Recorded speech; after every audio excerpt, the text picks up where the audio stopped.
만약에 이게 사망사고가 아니라 여러 명이 예를 들어서 군 장비를 실수로 파손한 사건이 일어났다고 가정해 봅시다.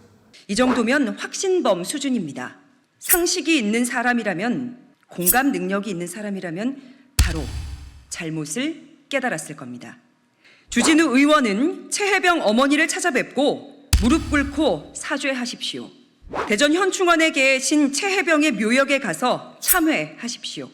그리고 망언에 대한 책임을 지고 의원직을 사퇴하고 정계를 떠나세요. 사람에 대해, 세상에 대해 더 공부하길 권합니다. 주진우 국민의힘 의원은 의원직 사퇴하고 정계를 떠나라. 주진우 국민의힘 의원이 최혜병 순직 사건을 군 장비나 시설 파손에 빗댔습니다. 오늘 새벽 순직해병 특검법을 반대하면서 그런 망언을 한 겁니다. 최근 최혜병이 순직에 이르게 된 경위를 밝히고 책임 있는 지휘관 처벌을 요청했던 최혜병 어머니의 심정을 생각하면 절대 있어서는 안 될 망언입니다. 공감 능력이라고는 하나도 없는 정치인의 전형입니다. 세상에는 유죄와 무죄밖에 없다고 믿었던 얼치기 검사에서 한치도 성장하지 못했습니다. 조국혁신당은 국민의힘 국회의원 주진우의 의원직 사퇴와 정계 은퇴를 요구합니다. 주 의원의 망언을 구체적으로 보겠습니다. 주 의원은 만약에 이게 사망사고가 아니라 여러 명이 예를 들어서 군 장비를 실수로 파손한 사건이 일어났다고 가정해 보자며 군 장비를 파손했는데 군에서 조사하는 사람들이 나와서 일주일 만에 조사를 한 다음에 한 8명을 다 군설비에 대해서 파손 책임이 있으니까 너희 집에 다 압류를 해놓고 일단 소송을 진행하겠어 라고 한다면 당하는 군 입장에서는 그 결과에 승복하기 어렵다라고 말했습니다. 이 발언에 앞서 이게 군에서 일어난 사망사고이기 때문에 아마 국민 여러분들도 굉장히 가슴이 아프고 저희도 굉장히 가슴이 아프고 저도 가슴 아프게 생각한다라고 전제했다고 하더라도 최혜병 순직 사건을 장비 파손에 비유해서는 안 됩니다.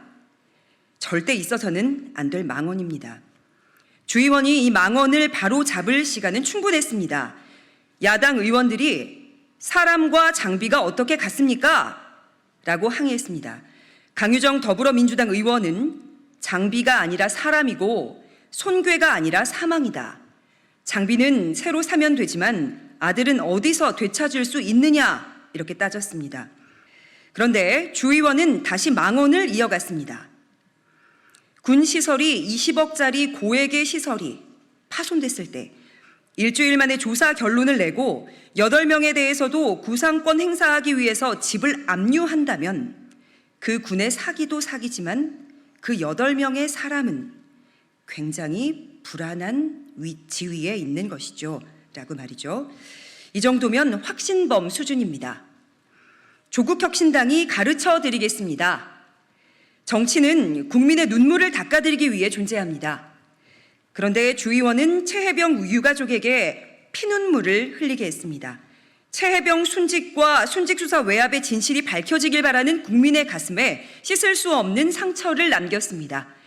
주진우 의원은 최혜병 어머니를 찾아뵙고 무릎 꿇고 사죄하십시오. 대전 현충원에 계신 최혜병의 묘역에 가서 참회하십시오. 그리고 망언에 대한 책임을 지고 의원직을 사퇴하고 정계를 떠나세요. 사람에 대해, 세상에 대해 더 공부하길 권합니다.